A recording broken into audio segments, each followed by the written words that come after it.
All right, guys, so I want to continue talking about how we can make the most of our solo training while we're stuck inside.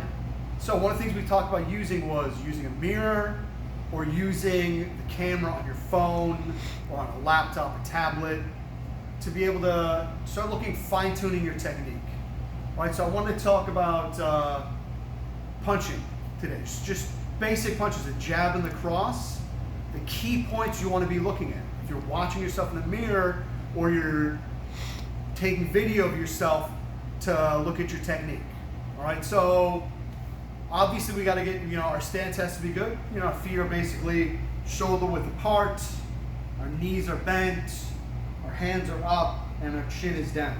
All right, we don't want our head up. We don't want to be standing like this. You see pictures like this all the time, right? That's because they don't want to cover up their face for a picture, right? You want your hands up and your chin down when you're actually throwing punches. All right, so for the jab, some of the finer points of the jab. Even though the jab isn't necessarily a power punch, we still want to be rotating with our shoulders and our hips. Every time we throw that punch, we're turning. If it's just with our hand, it's not going to have any power. All right, that's the kind of jab that someone is just going to ignore and walk through if they really want to hit you. So it has to have some authority to it. So we need that rotation.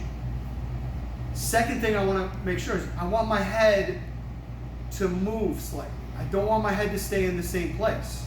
So if my left is my lead, my head should be moving slightly to the right as I throw this punch. Obviously, no matter what punch you throw, there's going to be some sort of an opening. If I'm keeping my chin down and moving my head, I'm not a stationary target, and my shoulder is at least protecting my chin and my jaw. All right, so that target isn't as available. So those are things you want to look for. Throwing a straight line, but my head is moving slightly. The next thing, with the jab, with the cross, with any straight punch, we want our elbows to stay down. We don't want our elbow coming up as we punch. All right? It's telegraphing it, it's weakening it, and it's making it easier to block. Because now when I've done this, they have this whole surface to try and block. It's not just them trying to get this offline. They've got this huge thing. They're gonna block. All right, so my elbow stays down. It's got to turn at the very end, but I'm not letting it come out. All right? The next thing is, even though I'm just focusing right now on this hand, my other hand still has a job to do. That other hand has to stay up, ready to defend or ready to follow with another punch. It can't be off floating out nowhere. So the last thing we want, particularly when we're doing a jab, the footwork is very important. Because nobody's just going to stand in punching range and let you punch them in the face. We have to assume that we got to move in.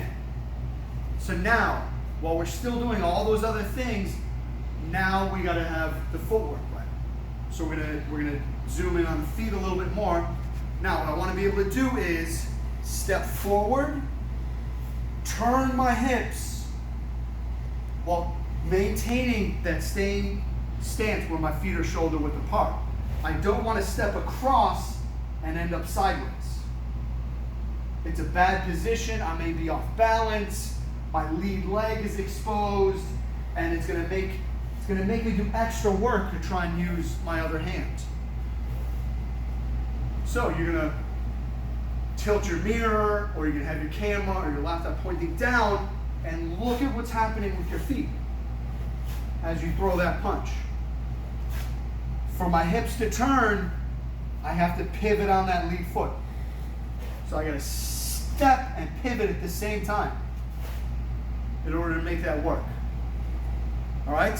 So now we did the lead hand. Now if we're going to do our rear hand or our cross, most of the same points that we talked about still apply. I need to be able to turn my hips and my shoulders. I want to keep my elbow down. I want my head to move slightly offline. Right? My chin is down, my shoulder is up a little bit. The other hand is defending. But there's a couple other things to keep in mind when you're throwing the cross. Cross, obviously we can put a lot more power into it. So that gives us a couple things to worry about. We don't want to lean into that punch, and we don't want to over-rotate. Because both of those things are going to leave us off balance. Right? We never want to be off balance. No matter what we've thrown, we want to be ready to defend or be ready to throw something else. If I'm in a position where I can't do those, right, I can't even move easily because I'm off balance, you're putting yourself in a position that someone else can exploit and take advantage of. Right? So as much as I'm trying to throw power into this, I say, look, I'm still over my hips. I'm over my feet. I'm not leaning forward. I'm not rotating all the way around. Okay? If you watch fights, sometimes you see people get away with that because they're in a moment where they think the other guy's hurt and they're trying to just finish this. So they're putting everything they can into it. But it's a risk, it's a risk to do something like that. You don't want to do that every time. You want to avoid that. All right? So, hands are up. Chin is down. Elbows down. We're rotating. All right? Whichever punch we're throwing, that foot we have to rotate on. Because if we don't rotate on that, we can't turn our hips. Okay? The last thing, and we may have forgotten with the jab, is when we throw a straight punch, we want that punch to come straight back. A lot of people end up in a bad habit of throwing a punch and sort of dropping it before it comes back up. That's a huge opening for someone to try and hit you. All right? So I want to, when I'm taking time, especially when I'm taking time, I'm being slow, I'm working on technique, I want that to go straight out and straight back. Straight out and straight back. There's always going to be openings. No technique is perfect. No move is undefendable. But you want to give people as small an opening as you can. All right? So those are some points on just the jab and the cross, right, to make those punches better. And those are your basic punches, right? If those aren't good, it's going to be hard to build other things on top of that. If you can't land a jab, you're probably not going to land anything else, right? So work on these. Take this as an opportunity to refine your technique, get better. We'll see you next time with more training.